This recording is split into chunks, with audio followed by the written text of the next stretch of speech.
ด้วยครับผมนายไตรภูมิวงศ์เล็กรหัส160 3 6 2 0 4 3 9ครับนี่จะมาอธิบายโปรแกรมนับตัวอักษรนะฮะโดยบรรทัดแรกฮะแสดงคอนโซลไว้นะแสดงคำในวงเล็บนั่นคือ print enter string นั่นเอง string นะฮะนี่คือ s เท่ากับให้เรากำหนดค่า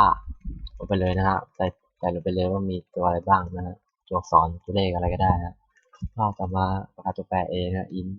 เท่ากับ0 a เล็กเท่ากับ0 num เท่ากับ0 space เท่ากับ0นะฮะ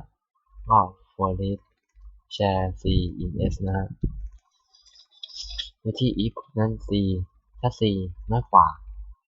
c มากกว่าเท่ากับ65นะฮะและ c มากกว่าc น้อยกว่าเท่ากับ90นะฮะก็จะเป็น a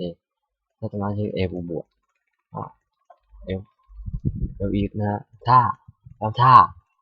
c นั้นมากกว่าเท่ากับ79นะและ c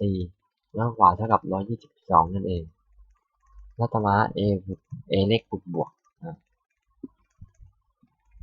ก็แล้วต่อมา if แล้วถ้า c น้อยกว่า48มากกว่าเท่ากับ48และ c น้อยกว่าเท่ากับ57นะฮะถ้านำบวกก็คือค่านำก็จะเพิ่มทีละ1นะครับแล้วก็ if และถ้า c เท่ากับ32ก็จะไปบวกนั่นเองนะครับนี่เป็นการโชว์นะครับว่าตัวพิมพ์ใหญ่นั้นมี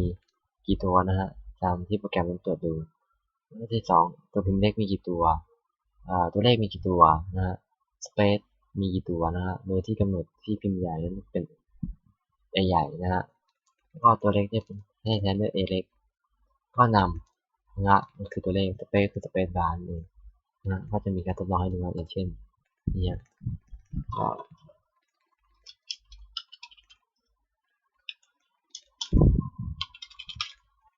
นะก็ชื่อผมแล้วก็เป็นรหัสของโรงเรียนเก่านะก็ปุ๊บเนี่ยก็จะ